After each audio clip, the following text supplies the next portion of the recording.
अगर मैं आपसे पूछूं कि पिछले कुछ समय से आप सोशल मीडिया पे, टीवी पे या मेन स्ट्रीम मीडिया पे कहीं पर भी कौन सी एक बात है जो सबसे ज़्यादा आप सुन रहे हैं? ऑफिस हो चाहे घर, रिलेटिव्स हो, फ्रेंड्स हो या फैमिली हो, कहीं पर भी हो, आप उसी एक बारे में सबसे ज़्यादा बात कर रहे हैं पिछले कुछ समय से। तो क्या है वो बात? अगर मैं आपको बता दूं कि वो क्या बात है जिसके बारे में आप पिछले कुछ समय से बात कर रहे हैं सबसे ज़्यादा, तो क्या आप मान लेंगे कि मैं अंतर्यामी हूँ?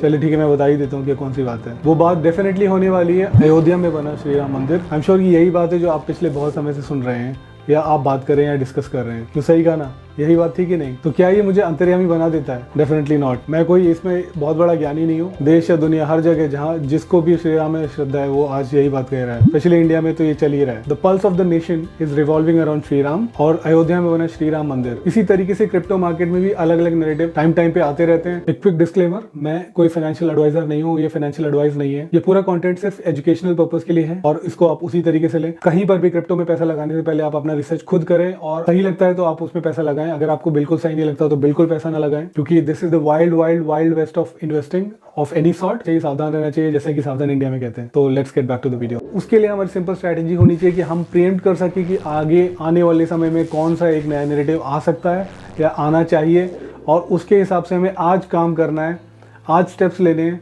ताकि जब वो नैरेटिव किक इन हो जाए तब हम एक्चुअल में पैसा बनाएंगे। मैं बताता हूँ कैसे। मैं आपको कुछ एग्जांपल देता हूँ। तो मैं आपको लेके चलता हूँ 2021 में। दैट वाज द टाइम जब पिछला वाला बुल रन एकदम ही चरम सीमा पर था। मतलब हर आदमी क्रिप्टो कर रहा था। It was before this crypto winter. I am sure आपने डोज कॉइन का नाम सुना ही होगा। डोज कॉइन, हाँ वही कुत्ते वाला कॉइन। कौन था जो उसको एवेंजलाइज कर रहा था? It was none other than X के मालिक, टेस्ला के मालिक, स्पेसएक्स के मालिक, mister Elon Musk. Elon Musk थे जो डोज कॉइन को पंप किए जा रहे थे। बैक देन 2021 वो ऑल्दो एक्स के मालिक नहीं थे, या उस समय उसे ट्विटर कहा जाता था, ट्विटर के मालिक नहीं थे, पर तब भी उनके millions and millions of followers थे।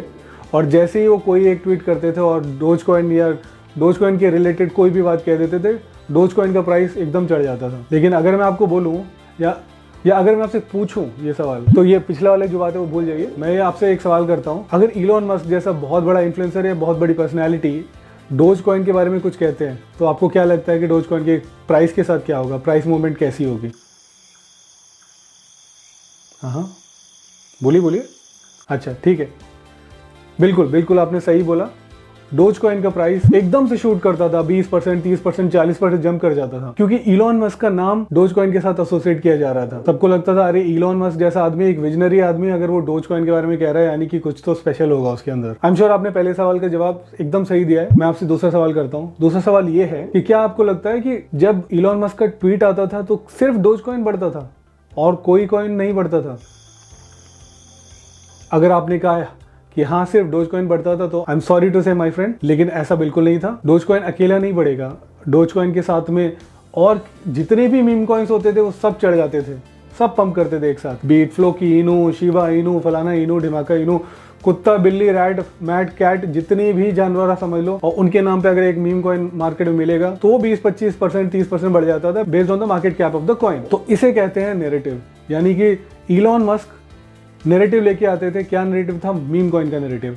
ऑल्दो इलॉन मस्क सिर्फ डोज कॉइन के बारे में बात करें, इलॉन मस्क ने डोज कॉइन के अलावा किसी भी मीम कॉइन के बारे में बात नहीं की। एटलीस्ट मेरे नज़र से तो नहीं गुजरी। लेकिन पूरी की पूरी मीम कॉइन की जितनी भी बास्केट होती थी, 10, 20, 50, 100 जितने भी, मतलब हर रोज़ एक नया मीम कॉइन आता ही रहता है, तो मैं वो नहीं बोलूँगा, लेकिन बहुत ही मेजर जितने भी मीम कॉइन से सब चढ़ते थे एक साथ। तो उसके साथ आया था मीम कॉइन का नैरेटिव। उसी तरह अब मैं आपको एक और एग्जांपल देता हूँ। Later in that same year 2021 के फैग एंड ऑफ 2021 और मे बी अगस्त सितंबर की बात होगी, मुझे करेक्टली याद नहीं है। तो फेसबुक ने अपना नाम बदल दिया था। और क्या रखा था? फेसबुक ने अपना नाम बदल के रख दिया था मेटा। जी हाँ, मेटा। फेसबुक ने नाम बदला और ऐसा लगा कि क्रिप्टो मार्केट में तो भूचाल आ गया। हर आदमी ये सोचता है कि भाई अब तो जो कुछ भी है मेटा ही है, मेटावर्स ही है और कुछ नहीं है, बिकॉज मार्क जकरबर्ग भैया ने बोल दिया है कि मेटा आ गया है। मेटा, उनने अपने कंपनी का नाम ही बदल दिया मेटा। तो समझ लो कितनी बड़ी चीज होगी। और उसके बाद जो नैरेटिव बनाया गया या नैरेटिव आया क्रिप्टो मार्केट में, वो था सिर्फ गेमिंग और मेटावर्स का, जो 1 या 2 महीने आराम से चला, तगड़े तरीके से चला। जिस भी औने पौने प्रोजेक्ट ने या कॉइन ने अपने आप को मेटावर्स से दूर दूर से भी कहीं ना कहीं से एसोसिएट कर पाए और कर लिया, उनके तो वारे नियारे हो गए, चांदी हो गई। उनके प्राइस तो ऐसे पंप हुए कि पूछो मत, कि दोबारा उन्होंने मुड़ के ही नहीं देखा। मैंने थोड़ा एग्जैजरेट कर दिया, क्योंकि ऑब्वियसली जब बेयर मार्केट आया तो वो अपने ठंडे हो गए, वो अपनी लाइन पे आ गए, जो उनकी एक्चुअल वैल्यूएशन होती है वहाँ आ गए। लेकिन उस समय तो वो 10 गुना, 11 गुना, 15 गुना, 20 गुना, मतलब गुना ही लगा लो। I am not talking about percentages but multiples, कि जो 100 रुपए की चीज तो 1000 की पहुंच के 10 गुना हो गई सीधे। ये क्यों हुआ? क्योंकि मेटावर्स एक ऐसा नैरेटिव बन गया जिसका ट्रिगर पॉइंट था फेसबुक AKA मेटा। लोगों को लगा अब तो भाई कोई बाहर घर से निकलेगा ही नहीं, और कोविड का भी एक बहुत बड़ा कारण था उसमें, क्योंकि हम लोगों को लगा कि शायद कोविड की वजह से अब हम कभी घर के बाहर फ्रीली घूम ही नहीं पाएंगे, तो वो भी एक कारण था। उस समय तक शायद उतनी वैक्सीनेशन भी आई नहीं थी मार्केट में, तो वो भी एक रीज़न था कि लोगों को लगा कि हाँ सच में अब तो लगता है सब कुछ मेटावर्स में ही होगा। बिजनेस मीटिंग्स के लिए लोग फ्लाई नहीं करेंगे, सिर्फ मेटावर्स में जाएंगे अपने अवतार्स के साथ, और वहाँ सामने वाली पार्टी भी अपना अवतार बिठाएगी और बस वो लोग वहीं ऑन द मेटावर्स टेबल बात करेंगे, और जो भी डिसीजन है वहीं के वहीं साइन हो जाएगा, NFT क्रिएट हो जाएगी। अगर वहाँ कुछ फाइनेंशियल ट्रांजैक्शन होनी है तो वो भी NFT या फंजिबल टोकन्स जैसे इथेरियम या जो भी है, बिटकॉइन हो गया, उसके थ्रू हो जाएगा, और वहीं का वहीं सब डील सील हो जाएगी, ब्लॉकचेन पे आ जाएगी। डोंट टेक मी रॉन्ग, मैं बिल्कुल ये नहीं कह रहा हूँ कि ऐसा आगे आने वाले फ्यूचर में नहीं हो सकता, but back then in 2021 it was absolutely a fluff thing, froth and nothing else. इतना भी ज्यादा कुछ मेटावर्स उस समय टेक्निकल प्रोग्रेस पे नहीं था, इवॉल्व होने के लिए और बहुत समय लगने वाला है। Since we are sitting in 2024, may be पिछले 3 सालों में काफी सुधर गया हो या उसमें ग्रोथ आ गई हो, टेक्नोलॉजी भी इनहांस हो रही है, AI तो हर दिन आए जा रहा है, नई नई चीजें लेके आ रहा है, तो maybe metaverse is the future. But back then in 2021 crypto market में तो डेफिनेटली फ्यूचर बना लिया था हम लोगों ने। उसी के साथ ChatGPT last year, I mean 2022 के एंड में ChatGPT क्या आया, क्रिप्टो में अगेन वही हो गया कि सब कुछ AI है और सब कुछ खत्म हो जाएगा, बस AI ही फ्यूचर है, AI ही सब कुछ है। और वो ChatGPT लेके आया AI रिलेटेड कॉइन्स की समर या विंटर बोल लो, क्योंकि वो दिसंबर के करीब आया था, लेकिन मैं जहाँ रहता हूँ वहाँ समर्स थी, क्योंकि मैं सदर्न हेमिस्फीयर में रहता हूँ, यहाँ पे समर्स होती है। तो ChatGPT लेके आया AI नैरेटिव को मार्केट में, और उसके साथ साथ जितने भी AI रिलेटेड कॉइन्स थे जिनके नाम में भी AI था या जिन्होंने भी अपने आप को AI कह दिया, वो सब 2x 4x 10x होने लगे।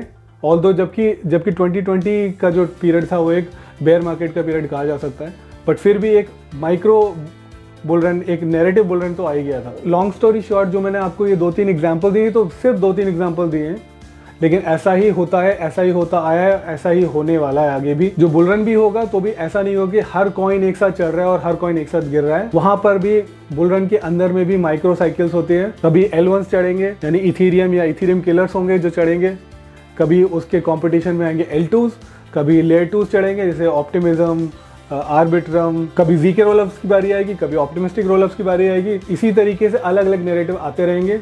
मीम कॉइन्स डेफिनेटली वापस आएंगी, एक समय आएगा जब मीम कॉइन को ऐसा ट्रिगर मिलेगा कि वो सीजन होगा मीम कॉइन्स को, और सबसे ज्यादा जो मेन स्ट्रीम में लोग अट्रैक्ट होते हैं वो मीम कॉइन से ही होते हैं। शिबा इनू हुआ, फ्लोकी इनू हुआ, डोज हुआ, ये इस टाइप के जो कॉइन्स होते हैं ये सबसे ज्यादा मास क्रिप्टो मार्केट के अंदर ऑनबोर्ड करते हैं। इसी तरीके से नैरेटिव्स आते रहेंगे, तो हमें प्रेम्प्ट करना है आने वाले समय में ऐसा क्या नैरेटिव आ सकता है। उस नैरेटिव के लिए हमें आज प्लान करना है, अपने बैग्स को फिल करना है और बैठ के वेट करना है। बस आप अपना रिसर्च करें, कॉइन्स ढूंढें, ऐसे कॉइन्स जो फंडामेंटली स्ट्रांग हो, उनकी टीम अच्छी हो, टेक्नोलॉजी अच्छी हो, सब कुछ अच्छा हो, और उनके बारे में आज कोई बात ना कर रहा हो।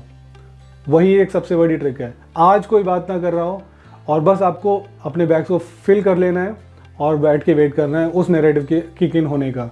और डेफिनेटली कभी ना कभी तो during the course of bull run वो किक होगा, और जब होगा दैट इज द टाइम जब आपको अपने कॉइन्स को ऑफलोड करना है, प्रॉफिट बुक करो, पैसा आपके जेब में आ जाए, अगले नैरेटिव के लिए प्रिपेयर करो, उसके लिए रिसर्च करो, उसके कॉइन्स ढूंढो, उसके जेम्स ढूंढो, हिडन जेम्स ढूंढो, पैसा उसमें लगाओ, बैग्स फुल करो, बैठो, इंतज़ार करो उस नैरेटिव के किक इन होने का। वो जब नैरेटिव फिर चालू हो जाए, अपने कॉइन्स को ऑफलोड करो, प्रॉफिट बुक करो, पैसा जेब में रखो। जैसे ही आपके पास जेब में पैसे आ जाए, अब आपको क्या करना है?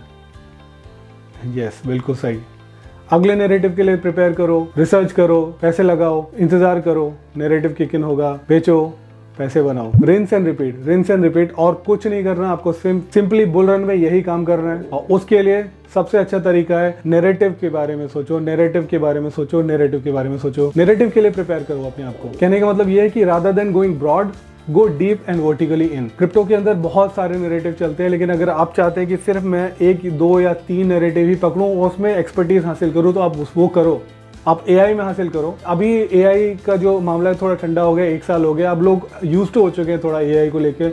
नहीं तो जब ChatGPT आया था, ChatGPT के बॉट से कुछ भी पूछो वो जवाब देगा, तो मतलब it was beyond our comprehension कि ऐसा कैसे हो सकता है। फिर आया मिड जर्नी ने हम प्रॉम्प्ट लिख रहे हैं, वो वैसे चित्र बना के दे रहा है, वो तस्वीरें बना के दे रहा है, हाइपर रियलिस्टिक इमेजेस बना के दे रहा है। वो भी अनरियलिस्टिक था, मतलब अभी हमने सोचा नहीं था, लेकिन आज वो कहीं ना कहीं हमारे लिए स्टेपल हो गया। आज हम उतना चौंकते नहीं उस चीज़ को लेके। और फिर वो टेक्स्ट टू वीडियो भी चालू हो गया, अब तो टेक्स्ट टू म्यूजिक भी चालू हो गया, सब कुछ हो गया। तो एआई ने बहुत कुछ कर दिया है, और जैसे ही कोई एक नई चीज़ आएगी या नया ट्रिगर आएगा, उस ही चीज़ का एक इम्पैक्ट आपको क्रिप्टो मार्केट में भी दिखेगा। सिमिलर काइंड ऑफ प्रोजेक्ट जो भी उससे एसोसिएटेड होंगे वो पंप करेंगे। तो मैं कुछ नाम आपको ले देता हूँ, जैसे L1 हो गया, इथीरियम किलर। अभी सोलाना का सीजन था इस समय। सोलाना $10 था और $10 से $100 तक पहुंच गया। ना ही सिर्फ सोलाना गया, सोलाना ने अपना पूरा इकोसिस्टम ऊपर चढ़ा लिया। सोलाना से रिलेटेड कुछ जो मीम कॉइन्स पे है वो भी चढ़े, उसका डेक्स चढ़ा, ये जितने भी उसके इकोसिस्टम के कॉइन्स सब चढ़े। वो क्यों चढ़ा? क्योंकि Solana was the narrative back then in 2021। ADA की बात करूं, कार्डानो की बात करूं, तो उन लोगों ने अभी तक स्मार्ट कॉन्ट्रैक्ट्स लाए नहीं थे, और वो आने वाले थे। स्मार्ट कॉन्ट्रैक्ट्स उनके प्लेटफॉर्म पे आने वाले थे या कार्डानो चेन के ऊपर आने वाले थे। तो it was ADA's time to shine.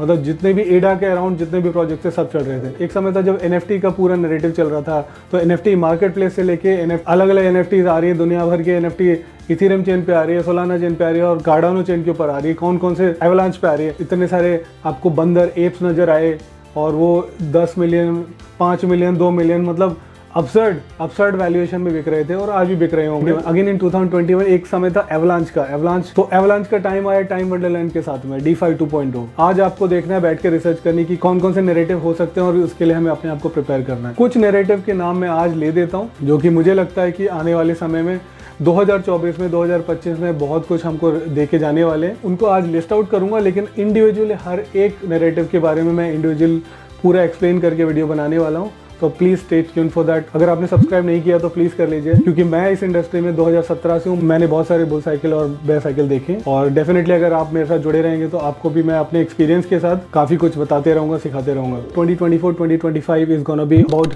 These narratives here, और इंडिविजुअली मैं हर एक नैरेटिव के बारे में आपके लिए एक अलग से डिटेल वीडियो लेके आने वाला हूँ। आज के वीडियो में बस मैं आपको बताने चाहता था इंपॉर्टेंस ऑफ नैरेटिव्स, और कैसे हम क्रिप्टो में नैरेटिव्स के साथ खेल के पैसा बना सकते हैं। ये तो रही पूरे क्रिप्टो नैरेटिव्स की बात और उसकी इंपॉर्टेंस। अगर आपको जानना है कि केपलर वॉलेट कैसे बनाए और उस पर कैसे स्टेक करें एटम, टिया, ऑस्मो, कोई भी अदर कॉइन जो कि कॉस्मोस इकोसिस्टम के, तो आप ये वाला वीडियो डेफिनेटली चेक करें। या अगर आपको स्टेप बाय स्टेप गाइड चाहिए कि मेटामास्क वॉलेट कैसे बनता है, फैंटम वॉलेट कैसे बनता है, केपलर वॉलेट कैसे बनता है, तो ये वाला प्लेलिस्ट मैंने बना के रखा हुआ है, आप ही के लिए स्टेप बाय स्टेप है। बिल्कुल जाके जरूर चेकआउट करिए। इसी के साथ मिलता हूँ अगले वीडियो में, तब तक के लिए बाय बाय, जय हिंद, वंदे मातरम।